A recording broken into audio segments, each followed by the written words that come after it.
The Open Window by Saki, H. Munro. My aunt will be down presently, Mr. Nuttel, said a very self-possessed young lady of 15, in the meantime you must try and put up with me. Framton Nuttel endeavoured to say the correct something which should duly flatter the niece of the moment without unduly discounting the aunt that was to come. Privately he doubted more than ever whether these formal visits on a succession of total strangers would do much towards helping the nerve cure which he was supposed to be undergoing. I know how it will be, his sister had said when he was preparing to migrate to this rural retreat, you will bury yourself down there and not speak to a living soul, and your nerves will be worse than ever from moping.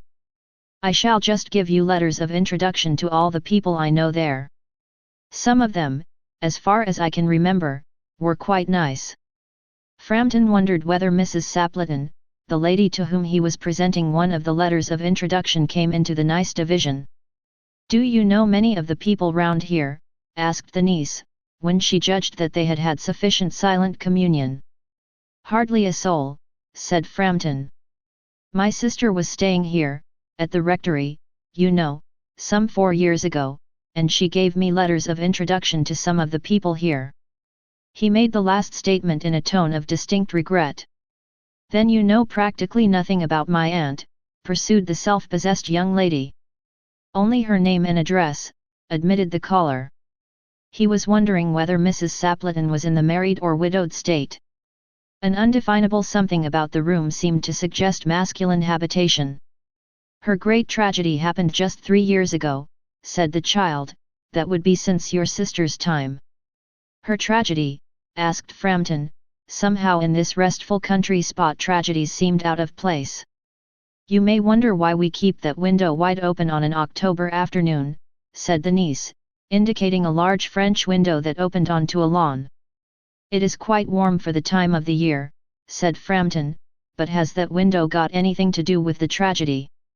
Out through that window, 3 years ago to a day, her husband and her 2 young brothers went off for their day's shooting. They never came back. In crossing the moor to their favourite snipe shooting ground they were all 3 engulfed in a treacherous piece of bog. It had been that dreadful wet summer, you know, and places that were safe in other years gave way suddenly without warning. Their bodies were never recovered. That was the dreadful part of it. Here the child's voice lost its self-possessed note and became falteringly human. Poor aunt always thinks that they will come back someday, they and the little brown spaniel that was lost with them, and walk in at that window just as they used to do. That is why the window is kept open every evening till it is quite dusk. Poor dear aunt, she has often told me how they went out, her husband with his white waterproof coat over his arm, and Ronnie, her youngest brother, singing Bertie, why do you bound, as he always did to tease her, because she said it got on her nerves.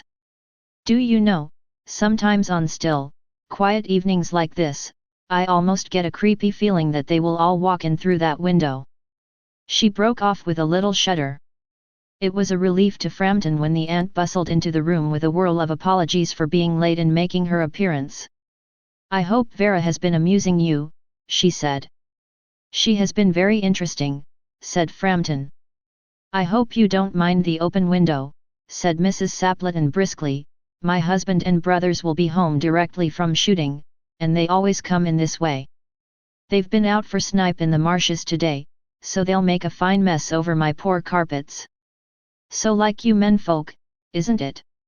She rattled on cheerfully about the shooting and the scarcity of birds, and the prospects for duck in the winter. To Framton it was all purely horrible.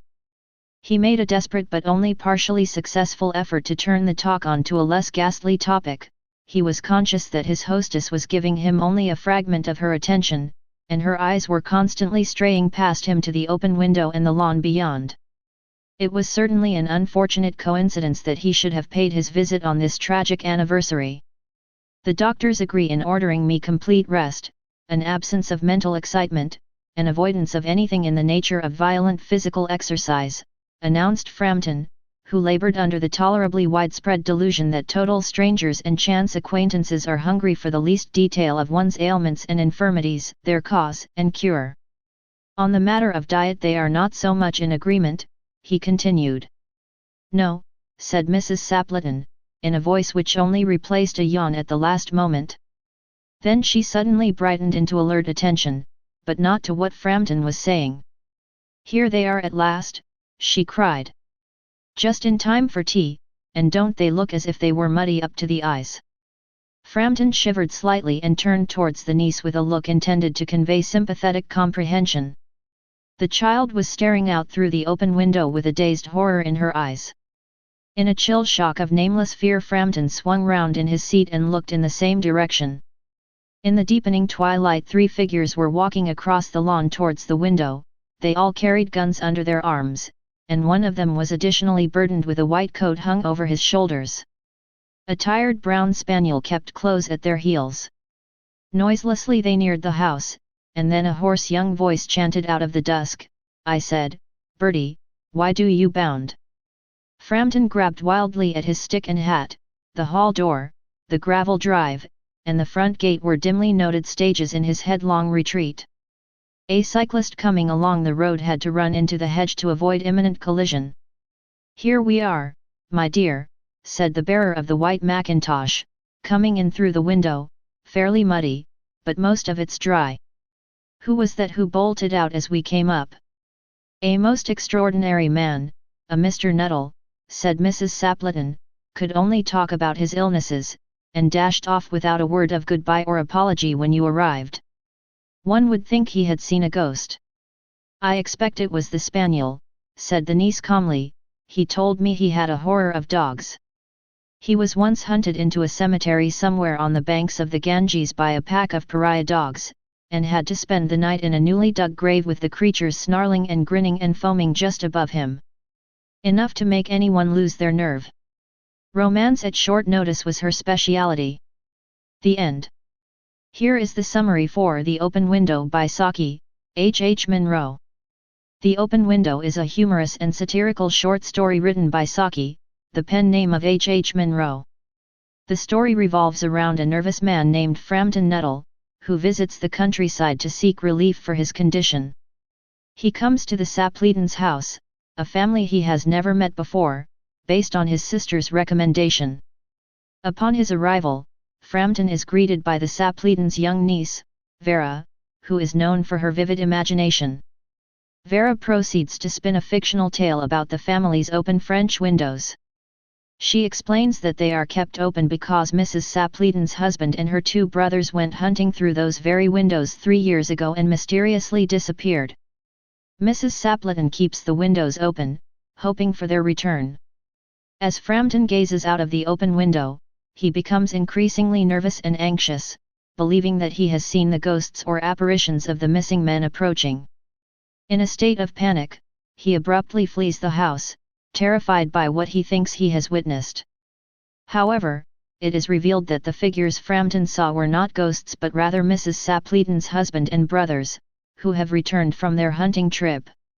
Vera had fabricated the entire story as a prank on Framton, exploiting his nervous condition and gullibility to create a moment of humorous deception.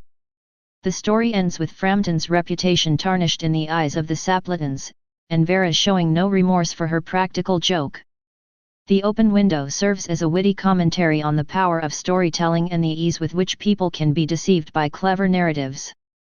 The Open Window by Saki imparts several key insights and lessons. 1. The power of storytelling. The story underscores the influence and impact of storytelling. Vera's vivid and convincing narrative about the open window and the disappearance of the Sapleton men effectively deceives Framton. It highlights how storytelling can manipulate perception and emotions. 2. Gullibility and naivete.